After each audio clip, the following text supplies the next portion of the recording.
요한복음 1장 43절에서 51절까지 제가 봉독하겠습니다. 이튿날 예수께서 갈릴리로 나가려 하시다가 빌립을 만나 이르시되 나를 따르라 하시니 빌립은 안드레와 베드로와 한 동네 벳세다 사람이라. 빌립이 나다나엘을 찾아 이르되 모세가 율법에 기록하였고 여러 선지자가 기록한 그 일을 우리가 만났으니 요셉의 아들 나사렛 예수니라. 나다나엘이 이르되 나사렛에서 무슨 선한 것이 날 수 있느냐. 빌립이 이르되 와서 보라 하니라. 예수께서 나다나엘이 자기에게 오는 것을 보시고 그를 가리켜 이르시되 보라, 이는 참으로 이스라엘 사람이라. 그 속에 간사한 것이 없도다. 나다나엘이 이르되 어떻게 나를 아시나이까? 예수께서 대답하여 이르시되 빌립이 너를 부르기 전에 네가 무화과 나무 아래에 있을 때에 보았노라. 나다나엘이 대답하되 라삐여, 당신은 하나님의 아들이시오 당신은 이스라엘의 임금이로소이다. 예수께서 대답하여 이르시되 네가 너를 무화과 나무 아래에서 보았다 함으로 믿느냐? 이보다 더 큰 일을 보리라. 또 이르시되 진실로 진실로 너희에게 이르노니 하늘이 열리고 하나님의 사자들이 인자 위에 오르락내리락 하는 것을 보리라 하시니라. 아멘. 오늘은 이 말씀을 가지고 하나님의 부르심이라는 제목으로 여러분과 함께 말씀을 나누겠습니다. 지난주에 지난주가 아니군요. 지난주죠. 하나님의 부르심 1을 함께 보았고요. 오늘 하나님의 부르심 2를 보게 되는데, 자, 요한복음 1장에는 하나님의 부르심을 받고 예수님의 첫 제자들이 된 네 사람이 나옵니다. 그 형제 안드레와 베드로죠. 그리고 빌립과 나다나엘, 이 네 사람인데요. 안드레와 베드로는 형제였고 빌립과 나다나엘은 친한 친구 사이였습니다. 지난 시간에는 안드레와 베드로에 대해서 살펴보았고요. 오늘은 이제 빌립과 나다나엘에 대해서 살펴보려고 합니다. 사실은 이제 안드레를 중심으로 지난번에 한번 살펴보았고요. 오늘은 이제 빌립과 나다나엘인데, 오늘 본문 말씀은 예수께서 빌립을 부르시는 장면으로 시작을 합니다. 이날은 예수님이 먼저 안드레와 요한과 베드로를 부르신 바로 다음 날이었습니다. 이날 예수님은 친히 빌립을 찾아가셔서 그를 만나시죠. 43절에 보면 이튿날 예수께서 갈릴리로 나가려 하시다가 빌립을 만나 이르시되 나를 따르라 하시니 하십니다. 다들 설교 노트 가져오셨죠? 설교 노트를 가져오세요. 가져오세요. 윤호 집사님 선물해 주신 노트로 다 설교 노트를 적으시길 바랍니다. 선물을 받았으니까 우리가 잘 활용을 해야죠. 그러니까 지금 이제 빌립을 만나서 부르시는 장면이 나오는데, 아마도 이 빌립은 이 세례 요한과 함께 또 유대 광야에 있었던 것 같습니다. 그러니까 왜냐하면 이 44절에 보니까 빌립은 안드레와 베드로와 한 동네 벳세다 사람이다 이렇게 이야기를 하고 있거든요. 그러니까 이 벳세다는 근데 이 갈릴리 호수에 있는 동네입니다. 그러니까 이제 이 전체 이 이스라엘의 지형을 이렇게 보면 맨 위쪽에 헐몬산이 있어요. 헐몬산. 그 헐몬산 바로 밑에 이제 이 갈릴리 호수가 있습니다. 헐몬산에서 눈이 녹아서 흘러내리는 물들이 갈릴리 호수에 와서 고여요. 그리고 이 갈릴리 호수를 채우고 쭉 요단강을 통해서 이렇게 내려와서 이 사해까지 흘러갑니다. 그래서 이 이스라엘은 그래서 이 헐몬산에서부터 시작해서 이 사해까지 이 지역이 이 요단강이 있으면 여러분들 보시기에 요단강이 서편 쪽이죠. 서편 쪽에 이 이스라엘 가나안 땅이 있는 건데, 지금 이 안드레와 베드로와 한 동네 사람인 빌립은 갈릴리 호수 주변에 있는 벳세다라고 하는 동네에 사는 거예요. 그런데 지금 예수님께서 계셨던 곳, 또 세례 요한이 그 세례를 줬던 곳은 이 요단강을 따라서 쭉 내려와서 이 사해 근처에 있는 세례터입니다. 그러니까 이 사해 막 위쪽 부분에 이 뭐 예루살렘이나 베들레헴이나 이런 쪽들이 이렇게 있거든요. 그 가까이에 있는 요단강에서 세례 요한이 세례를 줬고 그 옆에가 이제 다 유대 광야입니다. 유대 광야는 그냥 막 사막 지역이 아니고 막 전혀 나무가 없는 그냥 민둥산들이 계속 이어지고 있는 그곳이 이제 유대 광야고 그곳에 뭐 여러 굴들이나 뭐 이런 곳에서 세례 요한이 살면서 광야에서 말씀을 전하고 뭐 이랬었던 거죠. 또 예수님도 이 유대 광야에서 한 40일 동안 그 사단의 시험을 받으셨고 아마도 이제 요한복음에는 이제 그 시험을 받으신 장면이 안 나오는데 이제 다른 복음서에서 보면 이제 시험을 받으시고 오셔서 아마 이제 오셨을 때 세례 요한의 눈에 띄고 세례 요한이 저 하나님의 어린 양이다 이렇게 이야기를 하면서 세례 요한과 함께 있었던 안드레와 또 여기 이름은 나오지 않지만 사랑하는 제자 요한이 예수님을 따르게 되고 또 안드레가 예수님을 만난 다음에 바로 베드로를 데리고 오는 것으로 봤을 때 안드레와 베드로, 빌립 다 벳세다에 있는 사람, 벳세다 사람들인데 지금 유대 광야에 와 있는 거잖아요. 그러니까 기본적으로 말씀에 대한 갈급함을 가지고 아마 세례 요한의 외치는 그 말씀을 듣기 위해서 다들 같이 한 동네 사람들이 유대 광야 쪽으로 와 있었던 것 같고 그때 이 빌립의 친한 친구였던 나다나엘도 같이 왔을 거라고 생각이 됩니다. 나다나엘은 같은 동네 벳세다 사람은 아니에요. 근데 나중에 요한복음 21장에 보면 갈릴리 가나 사람이다 이렇게 이야기합니다. 그러니까 첫 번째 예수님께서 물로 포도주를 만든 그 이적을 베풀었던 그 동네 사람, 이 나다나엘 그 동네 사람인데 어쨌든 빌립과 친한 친구 사이였던 것 같고요. 복음서에 그 제자들의 명단이 나올 때 보면 항상 빌립과 바돌로메가 같이 나와요. 근데 이제 이 바돌로메가 아마도 요한복음에 나오니 나다나엘일 것이다 이렇게 생각을 합니다. 왜냐하면 이 바돌로메는 바르돌메라고 해서 바르가 아들이라는 뜻이거든요. 그러니까 돌메의 아들 이런 뜻입니다. 돌로메의 아들, 바돌로메가 돌로메의 아들 이런 뜻인데 보통 이스라엘에서는 이 누구누구의 아들 이런 것이 약간의 성처럼 그렇게 사용이 됐죠. 그래서 시몬 베드로도 바요나 시몬 이렇게 불렀지 않습니까? 바요나, 그러니까 요한의 아들 시몬. 그래서 이제 바요나 시몬처럼 바돌로메, 나다나엘 이런 식으로 불렀을 것이다라고 이제 생각을 합니다. 근데 어쨌거나 지금 뭐 나다나엘도 그렇고 빌립도 그렇고 다 갈릴리 호수 근처에 사는 벳세다나 가나에 사는 사람들인데 지금 유대 광야에 와 있는 거예요. 아마 세례 요한을 보러 세례 요한의 말씀을 들으러 안드레와 베드로와 요한과 다 같이 이렇게 왔을 거라고 생각을 합니다. 그랬기 때문에 이제 여기서도 보면 예수님께서 이 43절에 보면 예수께서 갈릴리로 나가려 하시다가 빌립을 만나 이르시되 나를 따르라 이랬거든요. 그러니까 예수님께서 지금 세례 요한에게 유대 광야 근처의 요단강에서 세례를 받으시고 갈릴리로 이제 돌아가시려고 원래 갈릴리 나사렛에 사셨던 분이잖아요. 그러니까 이 갈릴리로 돌아가시려고 하다가 여기서 빌립을 만나서 나를 따르라 하신 거거든요. 이 한글 성경에는 그냥 빌립을 만나 이렇게 돼 있으니까 우연히 만난 것처럼 그렇게 보이지만 영어 성경에는 뭐라고 돼 있냐면 finding Philip 이렇게 돼 있습니다. 빌립을 찾으셨다 그랬어요. 그러니까 예수님이 직접 빌립을 찾아가신 겁니다. 그래서 나를 따르라고 이제 말씀을 하신 거예요.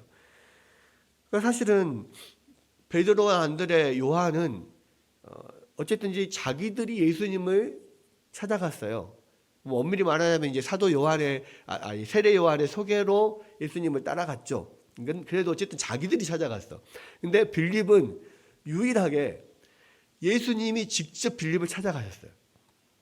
그러니까 예수님이 찾아가셔서 나를 따르라 했던 첫 번째 사람이고 빌립은 그 말을 듣고 즉시 순종하고 따라갑니다.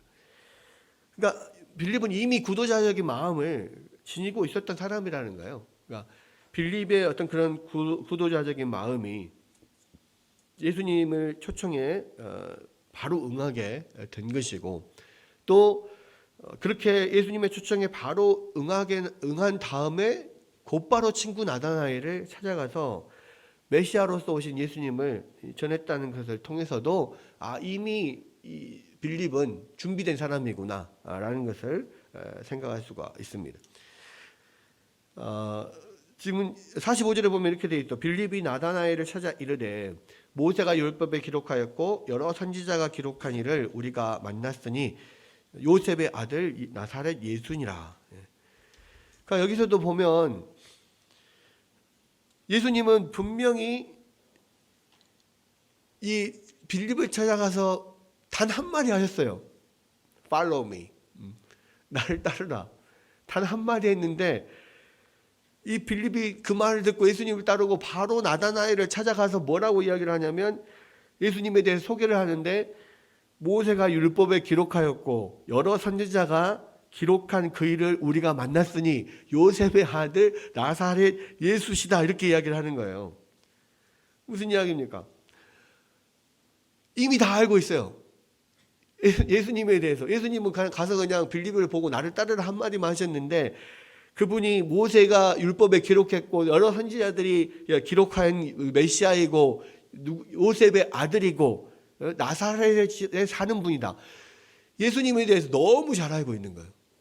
그 누구의 아들인지 어디에 사는지 성경에 기록된 메시아라는 것을 이미 다 알고 있는 거예요. 여러분 그 이야기는 뭡니까? 이미 사전조사가 다 끝났다는 거예요. 그러니까 빌립은 예수님이 부르시기 전에 이미 예수님이 어떤 분인지 다 사전조사를 하고 다 알고 있었어요. 지금 안드레나 요한이나 베드로는 그런 정도의 정보를 알았으면 이미 예수님을 찾아가서 예수님의 제자가 되었을 거예요. 세례 요한의 하나님의 어린 양이라는 소개를 듣고 그냥 바로 찾아갔잖아요. 그런데 빌립은 어떻습니까? 그렇게까지 세세하게 사전조사를 통해서 다 알고 있었음에도 불구하고 계속해서 그래도 긴가민가 하고 그냥 계속 기다리고 있는 거예요. 고민하고 있는 거예요. 어떻게 보면 하도 답답하니까 예수님이 이제는 그만하고 그만 계산하고 그만하고 나를 따르라니까 하고 예수님이 찾아가서 그냥 데리고 온 것일 수도 있어요. 그러니까 이것으로 봤을 때 이 사도 빌립은 분명히 많은 것을 예수님에 대해서 알고 있고 또 메시아를 찾고자 하는 그런 마음도 간절했고 구도자적인 마음은 있으나 굉장히 소심하고 계산적이고 계속 머릿속으로 정말 긴가민가 계속 계산을 해 나가는, 그래서 마지막 확신이 딱 들 때까지 움직이지 않는 그런 사람이라는 것을 알 수가 있어요.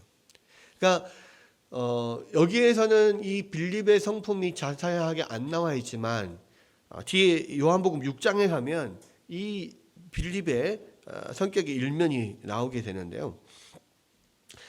이 요한복음 6장에 뭐가 나오냐면 유명한 오병이어의 기적이 나옵니다. 오병이어의 기적. 그런데 그때 예수님께서 이 오병이어의 기적을 일으키기 전에 광야에서 사람들 앞에서 많은 말씀을 이렇게 이야기를 하시다가 밥을 먹어야 될 때가 되는데 그 광야라 아무것도 없잖아요. 사람은 엄청나게 많은, 여기서 보면 오병이어의 기적으로 5천 명을 먹이셨다 했으니까 그 많은 사람들을 먹이려면 사실은 빵이 어디서 사든지 사실 이렇게 구할 수가 없는 그런 상황이거든요. 그런데 예수님께서 그 많은 사도들 중에 유독 빌립에게 물어보세요. 뭐라고 물어봅니까? 우리가 어디서 떡을 사서 이 사람들을 먹일 수 있겠느냐 이렇게 물어봐요. 아마 그 이유는 빌립이 이 예수님의 제자들 중에서 식량을 담당하던 식량이나 일용품 같은 것을 관리하던 책임을 맡고 있었던 것 같아요. 그러니까 유다가 금전을 맡고 있었잖아요. 아마도 빌립은 그런 이제 이 사람들의 어떤 식량이나 이런 것들을 식량 관리를 하는 뭐 식량의 일용품 이런 것들 관리하는 사람이었던 것 같아요.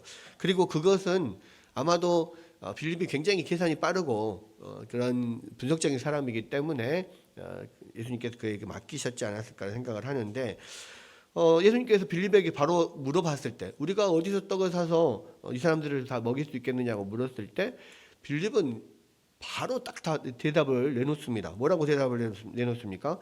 빌립이 대답하되 각 사람으로 조금씩 받게 할지라도 200데나리온의 떡이 부족하리이다 이렇게 이야기를 합니다. 그러니까 딱 보고 사람들 보고 이 정도면은 어느 정도의 양이 필요하고 그것을 하려면 어느 정도의 돈이 필요하다. 바로 계산이 딱 되는 사람인 거예요. 이게 200데나리온이라고 하면 우리가 잘 알듯이 한 데나리온은 일일 노동자의 하루 품삯입니다. 그러니까 일당을 이제 하루에 10만 원을 잡으면 200데나리온이면 2천만 원 정도의 떡을 사다 나누어도 이 사람들을 배를 채우는 데는 부족할 겁니다. 이렇게 이야기를 한 거죠. 요즘에는 일당이 일당 잡부들도 20만 원이에요. 그러니까 요즘 시세로 하자면 한 4천만 원어치는 사도 조금씩밖에 못 먹겠다. 이렇게 지금 이야기를 한 겁니다. 그러니까 결국은 이 말은 무슨 말입니까? 이게 된다는 이야기입니까? 안 된다는 이야기입니까? 안 된다는 이야기죠. 뭘 어떻게 해도 이 사람들 다 못 먹입니다. 라고 이야기를 한 거예요.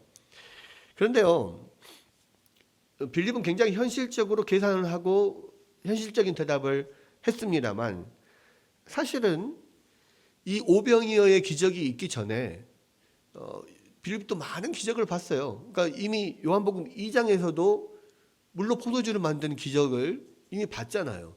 그러니까 예수님께서 그렇게 그런 기적적인 일들을 행하실 수 있다라는 것을 보았음에도 불구하고 그것에 대해서는 전혀 생각이 없어요. 그냥 딱 눈에 보이는 현실적인 것만 딱딱딱 계산해서 이야기하는 그런 스타일인 거예요. 그래서 그의 생각은 굉장히 현실적이고 분석적이고 또 비관적이고 물질적이고 그런 어떤 성품을 가진 사람이었다는 겁니다. 사실은요, 우리도 마찬가지예요. 많은 경우 우리가 굉장히 현실적이에요. 우리가 어떤 하나님께서 우리에게 어떤 사명을 주셨을 때 우리의 어떤 인간적인 계산들을 늘 들고 나가게 되는데 인간적으로 계산해 보면 안 돼요. 거의 99%는 이거는 안 되는 거예요. 그래서 결국은 안 된다는 결론을 내릴 수밖에 없는 그런 사람들입니다. 안타깝게도 교회에는요 이런 빌립과 같은 사람들이 좀 많이 있어요. 그래서 늘 계산해 보면 안 된다는 쪽으로 결론이 납니다. 그런데 하나님의 교회는 사실 계산만 갖고 되질 않거든요. 믿음을 갖고 우리가 일을 해 나갈 때 하나님의 어떤 나라가 또 우리가 상상할 수 없는 그런 엄청난 은혜로 또 이루어지는 일들이 참 많이 있는데 우리는 늘 현실적인 계산기를 두드러 하면서 이거 안 되겠는데 늘 이런 생각들을 하게 되죠. 여러분 근데 반면에 지난번에 살펴봤던 안드레는 어떻습니까? 이 오병이어의 기적을 이룰 때 안드레가 굉장히 중요한 역할을 하잖아요. 왜냐하면 어린아이가 도시락으로 싸온 물고기 2마리, 보리떡 5개 이거를 가지고 예수님 앞에 나와요. 재밌는 것은 안드레도 믿음을 이 보리떡 2개와 보리떡 5개와 물고기 2마리로 예수님께서 엄청난 기적을 일으키실 것이다라는 믿음을 갖고 나온 게 아니었다는 거예요. 안드레도 뭐라고 이야기를 하냐면 이걸 갖고 나오면서 그러나 이것이 이 많은 사람들에게 얼마나 되겠습니까? 이렇게 이야기를 하거든요. 그러니까 이거는 정말 얼마 되지도 않는 건데 라고 하면서 그러니까 이것 가지고 기적을 일으키실 거다 믿음 갖고 나온 게 아니에요. 정말 작은 거라고 알지만 그럼에도 불구하고 그것을 가지고 예수님께 나왔다는 거예요. 그리고 거기서부터 오병이어의 기적이 일어났다는 겁니다. 여러분 주님 앞에 나오면서요 해답 가지고 나오는 사람이 얼마나 있습니까? 여러분 하나님의 백성들은요 주님 앞에 그냥 대책 없이 나오는 거예요. 아니 대책이 없으니까 하나님 앞에 나올 수밖에 없는 겁니다. 여러분, 근데 그렇게 대책이 없음에도 불구하고 그것을 가지고 어린아이의 이 오병이어의 그런 작은 도시락이라도 하나님 앞에 들고 나오면 주님께서 해결해 주시는 거예요. 안드레는 그 마음을 가지고 나왔습니다. 요한복음 2장에 이제 그 나오는 물로 포도주를 만든 기적도 그 기적이 일어나게 된 이유, 어떤 발단이 뭡니까? 문제가 생겼을 때 다른 사람들은 다 발 동동동동 구르고 있을 때, 포도주가 잔치집에 포도주가 떨어져서 지금 큰 망신을 당하고 큰 일이 일어나게 되는 그런 사건이 일어났을 때 다른 사람들 발을 동동 구르고 있었지만 마리아는 그 문제를 예수님께 가지고 나왔잖아요. 결국은 그것을 통해서 물로 포도주를 만든 기적이 일어난 겁니다. 그러면 인생의 문제는요, 머리만 쓴다고 풀리지 않습니다. 주님을 의지해야 풀리죠. 안드레 같은 모습이어야 돼요. 안드레는 안 되는 것 같아 보였지만 결국은 일이 풀리는 사람이에요. 왜냐하면 내 힘과 내 능으로 되는 것이 아니라 하나님의 은혜로 되는 일들이기 때문에. 여러분, 그래서요, 우리가 우리의 문제를 하나님께 연결시키고 또 문제 있는 사람들을 주님께로 연결시키는 이러한 일들이 정말로 중요하다는 거예요. 그것들을 통해서 우리가 계속해서 하나님의 은혜를 경험할 수 있습니다. 이것으로 볼 때 이제 그 오병이어 사건으로 볼 때 빌립이라고 하는 사람이 굉장히 소심하고 계산적이고 분석적이고 계산 빠르고 이런 면들을 볼 수가 있고, 또 예수님이 부르시는 그 장면을 봤을 때 정말 자기가 확신이 들기 전까지는 계속해서 고민하고 재고 또 재고 또 그렇게 기다렸던 그런 시간을 끄는 그런 사람이라는 것을 우리가 알지만, 또 이런 사람들이 장점이 뭐냐면, 그렇구나, 계산 딱 끝나고 확신만 딱 들면 이제 또 앞으로 막 돌진하는 또 이런 스타일이에요.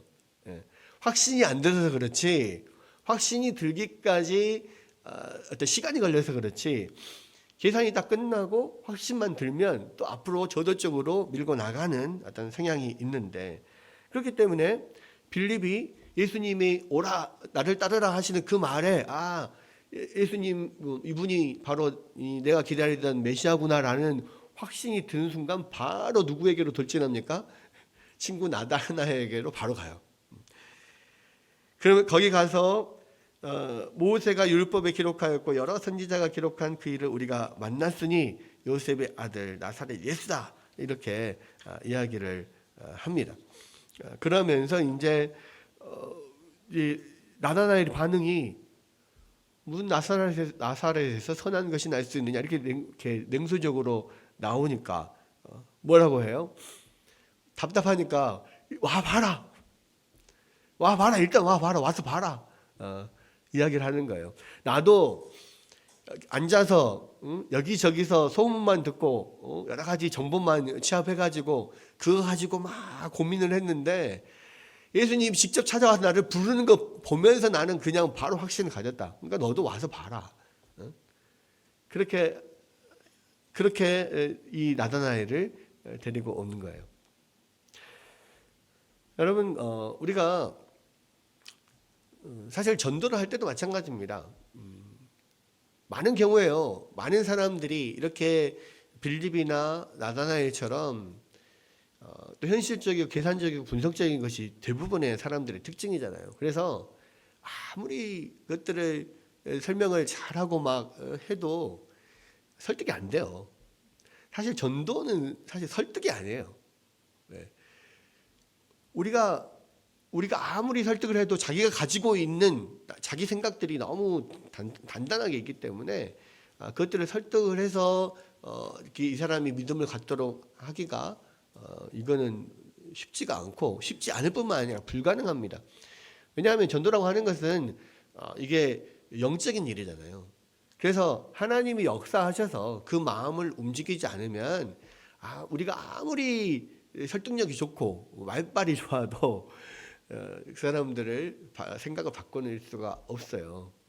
그래서 결국은 그 사람을 위해서 계속해서 기도하면서 성령께서 그들의 마음을 움직이시도록 하는 것이 가장 중요하고요.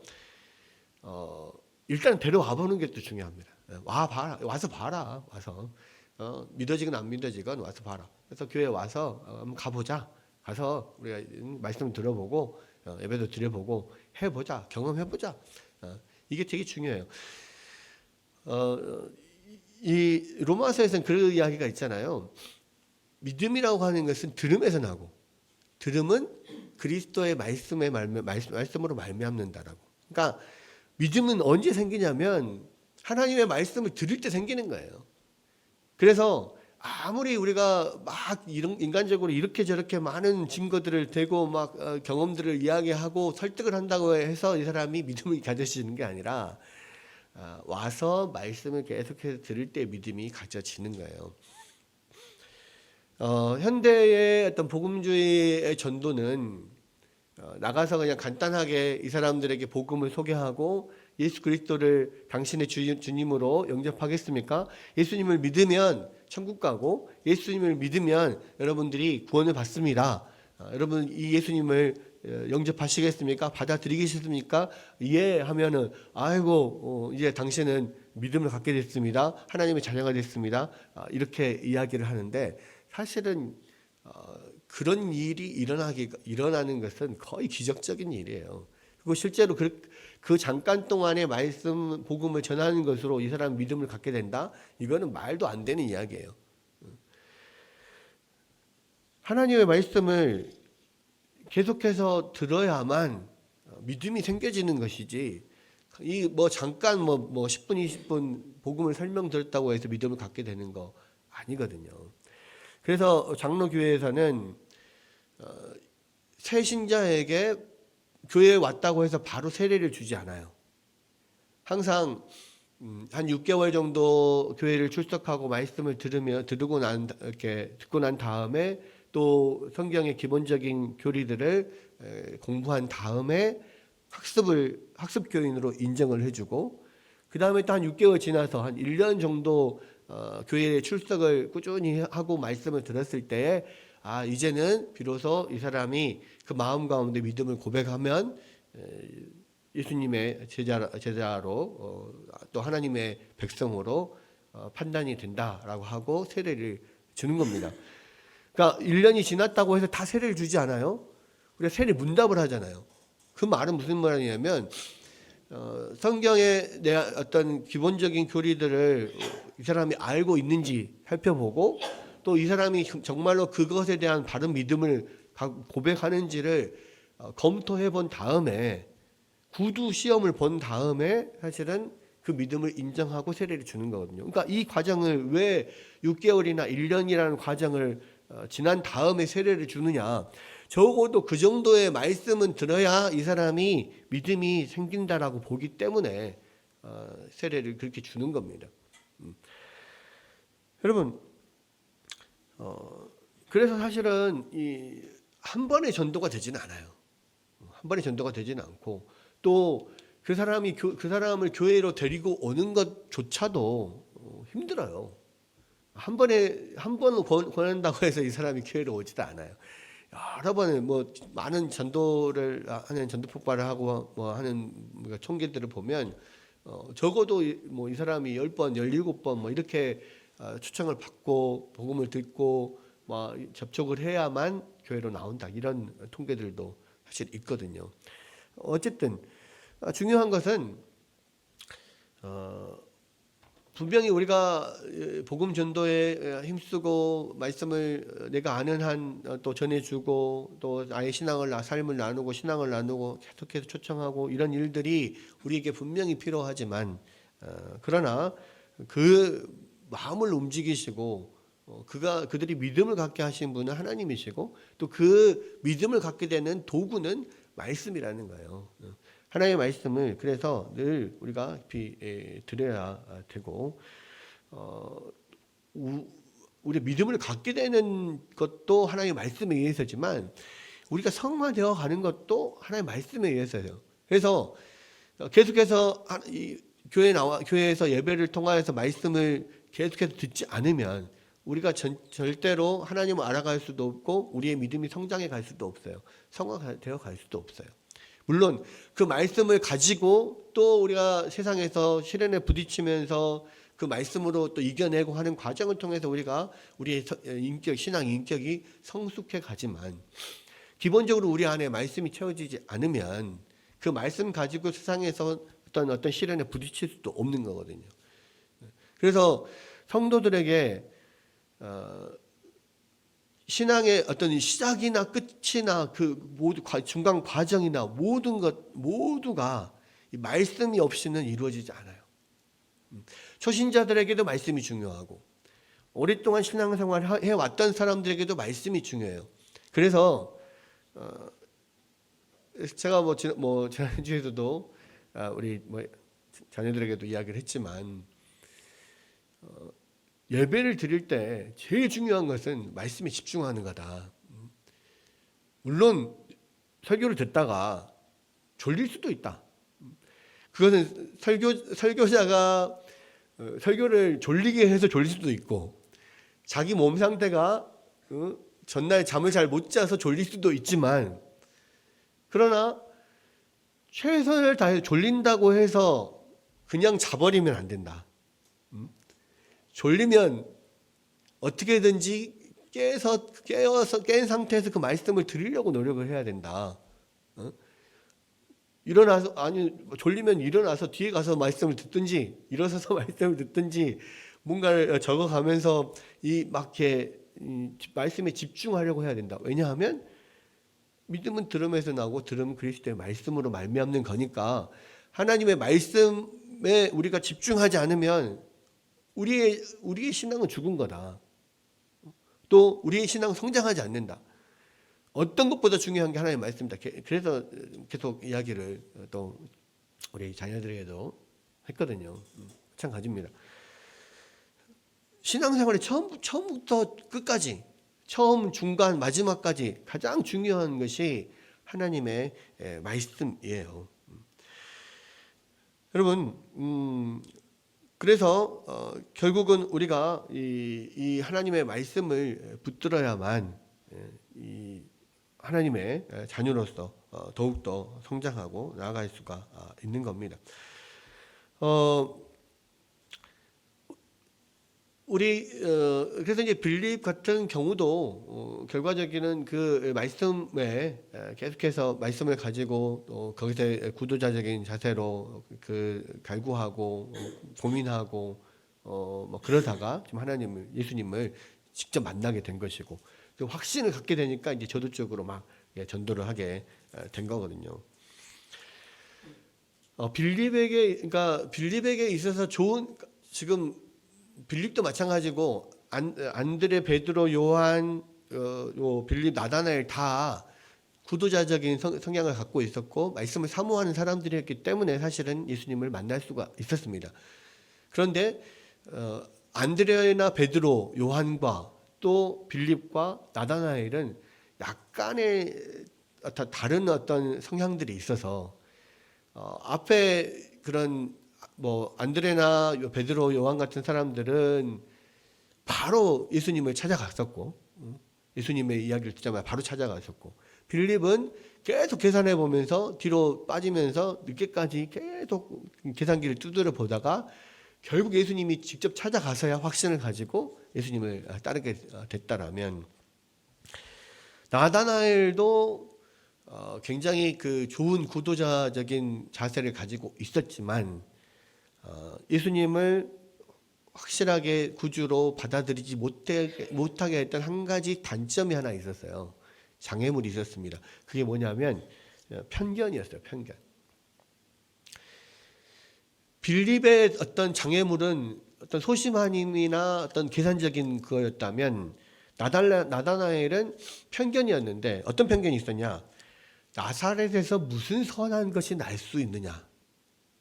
이 편견이 있었기 때문에 예수님께로 나아갈 수가 없었던 거예요.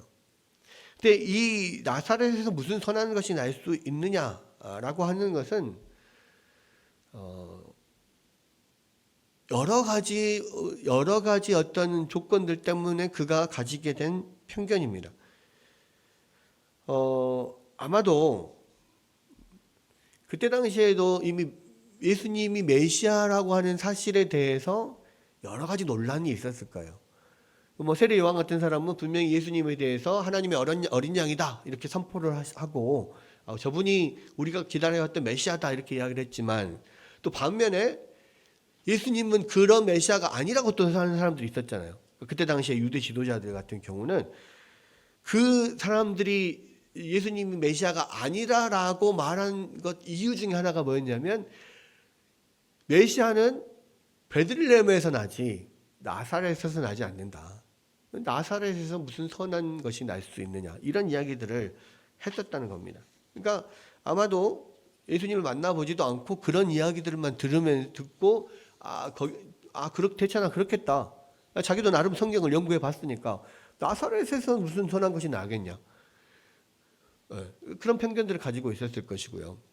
또 나사렛이라고 하는 동네에 대한 어떤 무시 뭐 이런 것도 분명히 있었습니다. 근데 사실은요, 이거는 나다나엘이 나사렛을 무시한다는 것은 똥 묻은 개가 겨 묻은 개를 나무라 하는 거랑 비슷한 거예요. 왜냐하면 자기가 태어난 갈릴리 가나라고 하는 도시도 사실은 그렇게 별로 썩 내놓을 게 없는 완전 깡촌이거든요. 오히려 나사렛보다 더 시골이에요. 나사렛은 그나마 어떤 그 주요 도로가 지나가는 교통 요지이기도 하는데, 그렇게 큰 도시는 아니지만 그래도 주요 도로라도 지나가죠. 가나는요, 그런 도로도 안 지나가는 그런 깡촌이에요. 그러니까 가나 출신으로서 나사렛 출신의 예수님에 대해서 무시한다는 것은 사실은 이거는 진짜 똥 묻은 개가 겨 묻은 개를 나무라는 건데, 그런 나름의 무시도 있었고, 또 다른 사람들의 이야기만 듣고 판단하는 그런 편견도 있었던 겁니다. 그런데 그런 편견들이 우리를 자꾸 신앙에서 멀어지게 하는 경우들이 있어요. 세상 사람들에게 왜 막 기독교를 욕하고 또 예수님을 안 믿는 사람들, 그런 사람들 있잖아요. 그런 사람들 이야기 들어보면 다 그 많은 경우에 어떤 이야기를 하냐면, 예수를 믿는다라고 하면서 예수쟁이들이 다 이기적이고 교회가 막 자기들만 알고 그런다. 또는 봐라, 뉴스에 보면은 목회자들이 무슨 사건 사고를 일으키고, 목회자라고 하나님 믿는다는 사람들이 그렇게 도덕적으로 그렇고 그런 일들이 일으키고 그러지 않냐라고 하면서 비방을 하면서 자기가 신앙을 안 갖겠다라고 하는 사람들이 있습니다. 여러분, 그것은 일부의 어떠한 사건이잖아요. 일부의 사건이, 물론 그런 것이 없다는 것은 아닙니다. 분명히 그런 일들이 있고 그런 것들을 우리가 반성해야 되고 우리가 자아 성찰을 해야 되는 부분이기는 하지만, 그럼에도 불구하고 그것이 전부는 아니거든요. 근데 어떤 작은 어떤 일부분의 사건을 가지고 그것 때문에 그래서 내가 교회를 안 다닌다, 그래서 내가 예수를 안 믿는다라고 하는 것은 그런 편견이 자기를 막고 있는 거예요. 대부분 많은 사람들이 그런 편견이 어떤 신앙을 갖는데 어떤 장애물이 되는 경우가 많고요. 신앙생활을 하면서도 마찬가지입니다. 신앙생활을 하면서도 자기가 원래 갖고 있던 가치관이나 생각이 있어요. 그런데 그런 것들이 말씀을 듣고 배우면서도 안 바뀌어요. 그런 것들은 계속해서 또 우리의 신앙의 어떤 성장을 방해하게 됩니다. 그러니까 참 답답한 것 중에 하나는, 예수님을 믿으면서도 꼭 신년이 되잖아요. 그 무슨 토정 비결 이런 거 봐. 이런 거 보고 이번 여름에는 물을 조심하라고 그러네. 이런 거 보면서 거기에 대해서 생각을 해요. 그러면서 그래도 예수 믿는 사람이 왜 그런 걸 믿냐? 그러면 그래도 좋은 게 좋은 거라고, 좋은 게 좋고 안 좋은 것도 피하면 더 좋지 않아? 이런 식으로 이제 생각을 한단 말이에요. 그게 여전히 예수님을 믿으면서도 옛날 갖고 있던 그 생각이 머릿속에서 계속 떠나지를 않고 있는 거예요. 여러분, 예수 믿는 사람들에게는 그런 것들이 아무 필요가 없습니다. 그렇죠? 하나님의 말씀대로 우리가 살아가는 사람인데 그런 것들을 믿는 것은 하나님보다 지금 그런 거를 믿는 거잖아요. 확률을 믿는 것이고 어떤 우상을 믿는 것이고 그렇게 되는 것인데도 불구하고 그게 그냥 여전히 남아 있어서 계속 영향을 미치는 거. 약간의 그런 이걸 뭐라고 합니까? 어떤 운동 선수들 같은 경우에 시합 전에 어떻게 하면 뭐가 이렇게 시합이 안 되고 막 그 나름대로 자기가 갖고 있는 그런 금기들이 있잖아요. 특히 또 시험 보기 전에 미역국을 먹으면 떨어진다. 이런 이야기. 그런 것 때문에 괜히 그런 거 조심하고 막 이런 것들. 이제 그런 것들이 무언가 내가 하고 안 하고에 따라서 어떤 세상의 어떤 사물이나 다른 것에 의해서 내가 영향을 받는다라고 생각을 하는 것은 하나님을 안 믿는 거예요. 이 세상 모든 것은요, 어떤 것이든 작은 털 하나도 하나님의 어떤 그런 운행하심, 하나님의 섭리 안에서 이루어지는 거예요.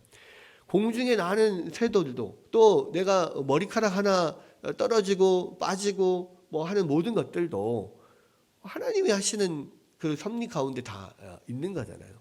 그런데 하나님의 섭리 안에서 우리가 이루는 것이지 뭔가 하나님이 아닌 다른 것에 의해서 우리가 영향을 받는다? 그것은 전혀 기독교적인 사상이 아닌 겁니다. 그런데도 불구하고 여전히 우리는 그런데 늘 그냥 노출되어 있어요.